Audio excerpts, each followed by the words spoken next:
कुछ समय से हम आईपीओ मार्केट में काफ़ी एक्शन देख रहे हैं। कई कंपनीज के आईपीओ जैसे कि Paras Defence, Easy Trip Planners, Devyani International, Rolex Rings, Tattvachintan Pharma Chem and Nazara Technologies के आईपीओज कुछ करीब 100 टाइम्स सब्सक्राइब हो चुके हैं। और अगर रिपोर्ट्स की माने तो 2021 में टिल डेट लगभग 40 कंपनीज अपने आईपीओज फ्लोट कर चुकी है टू रेज 64,217 करोड़, जो कि 2020 के 26,611 करोड़ से कई ज़्यादा है। और माना जा रहा है कि इंडियन आईपीओ मार्केट में आने वाले दिनों में एक्शन जारी रहेगा।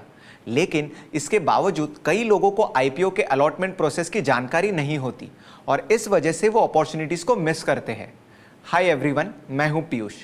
आइए आईपीओ अलॉटमेंट के प्रोसेस को स्टेप बाय स्टेप समझते हैं। यहां पर इनवैलिड एप्लीकेशंस निकाल दिए जाते हैं। एप्लीकेशन इनवैलिड होने के कई कारण हो सकते हैं, जैसे कि multiple applications from single pan, wrong details and low funds. इसका मतलब सिर्फ सीरियस इन्वेस्टर्स शेयर अलॉटमेंट के लिए एलिजिबल होते हैं।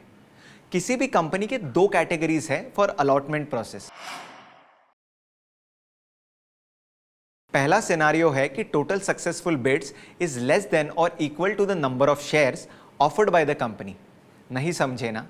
यहां पर इन्वेस्टर के टोटल नंबर ऑफ बिड्स यानी एप्लीकेशंस या तो ऑफर्ड शेयर्स से कम या तो इक्वल है। ऐसे में हर इन्वेस्टर को शेयर्स असाइन कर दिए जाते हैं। दूसरा सिनेरियो है कि total number of successful bids offered share से ज्यादा है। इस सिनेरियो को हम एक एग्जांपल के साथ समझते हैं। मान लीजिए कि एक कंपनी है जो 5 लाख शेयर्स का आईपीओ ऑफर कर रही है और हर एक बिडर का लॉट साइज 50 शेयर्स पे फिक्स्ड है। सेबी के मैंडेट के अनुसार मैक्सिमम नंबर ऑफ इन्वेस्टर्स जिनको कम से कम एक लॉट मिलेगा वो होंगे 10,000, जो कि 5 लाख को 50 से डिवाइड करने पर आएगा। तो 10,000 एप्लीकेंट्स को डेफिनेटली एक लॉट मिलेगा। अब अलॉटमेंट प्रोसीजर्स डिपेंड करेगा कि आईपीओ इशू कितना ओवर सब्सक्राइब हुआ है। इसे समझने के लिए हम इस एग्जाम्पल के साथ कंटिन्यू करते हैं। पहले समझते हैं स्मॉल ओवर सब्सक्रिप्शन। अगर आईपीओ छोटे मार्जिन से सब्सक्राइब हुआ है तो मिनिमम लॉट, जो कि हमारे एग्जाम्पल में 50 है, सारे एप्लीकेंट्स में डिस्ट्रीब्यूट हो जाएगा। बाकी के बचे हुए शेयर्स प्रोपोर्शनली असाइन होंगे जिनके बिड एक लॉट से ज्यादा है। दूसरा केस है लार्ज ओवर सब्सक्रिप्शन का। अगर आईपीओ ओवर सब्सक्राइब्ड है तो अलॉटमेंट लकी ड्रॉ के बेसिस पे होगा, जो कि कंप्यूटराइज्ड होता है। Let's understand how this works for retail investors.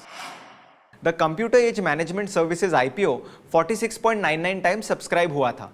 Company के आईपीओ का इश्यू साइज 1,28,27,370 इक्विटी शेयर्स था। उसमें से 63,22,435 शेयर्स रिटेल इन्वेस्टर्स के लिए रिजर्व थे। तो total bid for retail individuals थे 3,50,98,056 शेयर्स, जो कि 5.5 टाइम्स हायर थे देन देयर कोटा। कैम्स के लिए एक बिड लॉट का साइज 12 शेयर्स थे। जब पब्लिक इश्यू ओवर सब्सक्राइब्ड होता है तब नंबर ऑफ रिटेल इन्वेस्टर्स जिन्हें शेयर अलॉट हो सकता है वो टोटल अवेलेबल शेयर्स को मिनिमम बिड लॉट से डिवाइड करके निकाला जाता है। So here is how the allotment goes. हमारे एग्जाम्पल में total shares for retail investors है 63,22,435। इसे मिनिमम लॉट साइज यानी कि 12 से डिवाइड करेंगे तो होगा 5,26,869। इसका मतलब है कि 5,26,869 रिटेल इन्वेस्टर्स को शेयर्स जरूर अलॉट होंगे। टोटल एप्लीकेशन जो रिसीव हुए थे वो थे 21,08,682। तो टोटल अलॉटमेंट 4:1 के रेशियो में होंगे। बचे हुए एप्लीकेशंस ऑटोमेटिकली रिजेक्ट हो जाते हैं। इसीलिए अलॉटमेंट प्रोसेस एक लॉटरी की तरह होता है। इसीलिए अगली बार जब आप अलॉटमेंट प्रोसेस के लिए अप्लाई करें तो इन फैक्टर्स को जरूर ध्यान में रखें। होप आपको ये वीडियो पसंद आया।